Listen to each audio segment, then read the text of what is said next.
एक लंबे समय पहले एक बड़े शहर में बड़ी गंदी हालत में एक गरीब लड़की जीती थी। उसका नाम सरला था। वो अपने माता पिता और भाई के साथ एक छोटी सी घर में रहती थी। उसका पिता शहर में मिल रहे छोटे मोटे काम करता था और इतना ही नहीं, सारा दिन मेहनत करके कमाए हुए पैसों में से आधे पैसे वो दारू में लगा देता था। इसीलिए उनकी घर की हालत दिन ब दिन बिगड़ती गई। ना उनको हर रोज खाने के लिए खाना था, ना पहनने के लिए कपड़े थे। सरला का भाई भी हमेशा भूख की वजह से रोते रहता था और उसकी माँ की तबीयत हमेशा खराब थी। इसीलिए सरला उसके भाई का ध्यान रखती थी। सारे घर का काम भी वही करती थी। जितना था उतने में ही खाना पकाकर अपने भाई को देती थी और अपने माँ को भी खिला देती थी।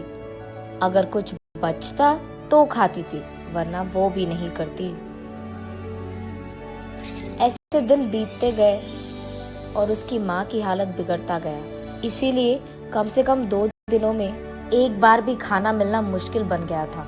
इसी कारण वो फैसला करती है कि वो भी कोई ना कोई काम करेगी और पैसे कमाएगी, ताकि उनको खाने के लिए खाना मिले और उनकी माँ के लिए दवाइयाँ भी। उसके बाद वो अपने एरिया में कुछ बच्चों से गुलाब के फूल खरीदती है और उसके बाद ट्रैफिक सिग्नल में जाकर उन्हीं फूलों को बेचने लगती है।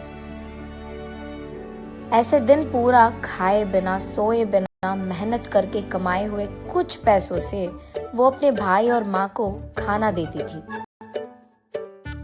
बचे पैसों से वो जब अपनी माँ के लिए दवाइयाँ खरीदने जा रही थी, वहां उसका पिता आकर, ये सब खाने के लिए तुम लोगों को पैसे कहाँ से आए? तब सरला घबराते हुए, वो आज पूरा दिन मैं ट्रैफिक सिग्नल के पास फूल बेचकर कमाए हैं पापा। कुछ पैसे बचे हैं क्या? हाँ? कुछ बचे हैं पापा, माँ के लिए दवाइयाँ खरीदने जा रही हूँ। ठीक है, इधर दे दो, मैं जाकर लेके आऊंगा दवाइयाँ। मैं जाकर लाऊंगी ना पापा। पैसे दो इधर, दवाइयाँ लाएगी दवाइयाँ। ये कहकर उसके पास मौजूद पैसे सारे खींच लेता है। सरला रोते रोते ऐसे ही सो जाती है।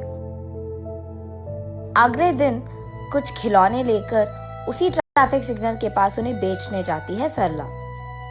आज कुछ भी करके माँ के लिए दवाइयाँ लेके ही जाना होगा। पापा को तो 1 भी रुपए नहीं मिलना चाहिए, ये फैसला करती है। उस ट्रैफिक सिग्नल में रुके हर कार के पास जाकर ऐसे ही पूछती है, खिलौने चाहिए क्या भैया? दीदी खिलौने हैं दीदी। सर 1 ले लो सर।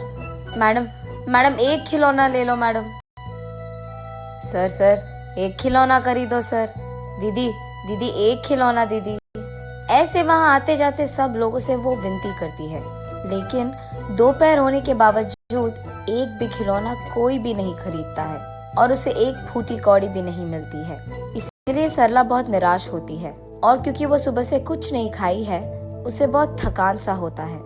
लेकिन फिर भी जैसे ही ट्रैफिक सिग्नल के पास गाड़ियां रुकते हैं, वो भागते हुए फिर से बेचने की कोशिश करती है। लेकिन इतने में वो एक कार के सामने थकान के कारण चक्कर आकर गिर जाती है।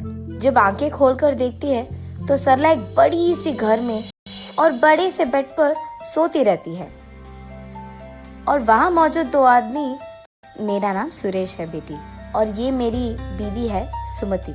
तुम चक्कर आकर गिर गई थी, इसलिए हम तुम्हें घर ले आए। तुम फिक्र मत करो, ऐसे कहते हैं। तुम्हारी नाम क्या है बेटी? मेरा नाम सरला है, मुझे घर जाना है। तुम कहाँ रहती हो बेटी? हम यही सिग्नल के पास मौजूद बस्ती में रहते हैं। हम तुम्हें खूब पढ़ाएंगे, तुम हमारे साथ रह जाओगी क्या? नहीं, मुझे घर जाना है। मेरा भाई छोटा है और माँ का तबीयत भी खराब है। आज मैंने एक भी खिलौना नहीं बेचा है। कुछ भी करके आज माँ के लिए दवाइयाँ लेके जाना ही होगा। मैं घर चली जाऊंगी। ये कहकर वहाँ से निकलने ही लगती है कि रुको बेटी, तुम्हें जो दवाइयाँ चाहिए वो मैं खरीद दूंगा और मैं तुम्हारे घर के पास भी तुम्हें छोड़ दूंगा। ये कहकर सरला को कार में बिठाकर कुछ दवाइयाँ और खाना खरीदकर सरला को उसके घर में ड्रॉप कर देते हैं। तब उस दिन सरला जो कुछ भी हुआ उसकी माँ को बताती है। अगर वो लोग फिर से दिख गए तो मेरी तरफ से शुक्रिया अदा करो उनका। ठीक है माँ। ये कहकर वो उस दिन पेट भर खाना खाती है और खुशी से सोती है सरला। अगले दिन सुरेश और सुमति सरला के घर आकर सरला के माँ के साथ ऐसे कहते हैं, हमारी भी सरला जैसी ही एक बेटी थी, तबीयत खराब होने के कारण वो गुजर गई। अगर आपको ऐतराज न हो तो आपकी बेटी को हम अपना लेंगे। हम वैसे भी गरीब हैं, कम से कम उसको तो एक अच्छी जिंदगी मिलेगी। ऐसे उसकी माँ को ऐतराज होने के बावजूद वो हाँ कहती है। माँ, मैं नहीं जाऊंगी माँ, तुम्हें छोड़कर नहीं जाना मुझे। ये कहते हुए सरला रो पड़ती है। तब सरला को वो लोग समझकर ऐसे कहते हैं, तुम्हारा सारा परिवार हमारे साथ रह सकता है। हमारे तो रिश्तेदार भी नहीं है और औलाद भी नहीं है। हमारे पास बहुत सारे पैसे हैं और तुम सबका देखभाल हम कर सकते हैं। सरला की माँ को ये बात मंजूर होती है। तब सुरेश और सुमति सरला के साथ उसकी सारी परिवार को उनके घर ले जाते हैं।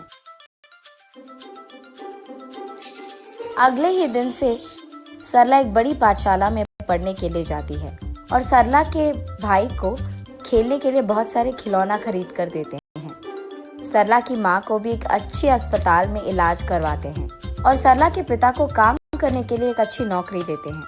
ऐसे उस गरीब लड़की सरला को सुरेश और सुमति के कारण एक अच्छा जिंदगी मिलता है और उसके साथ साथ उसके परिवार को भी।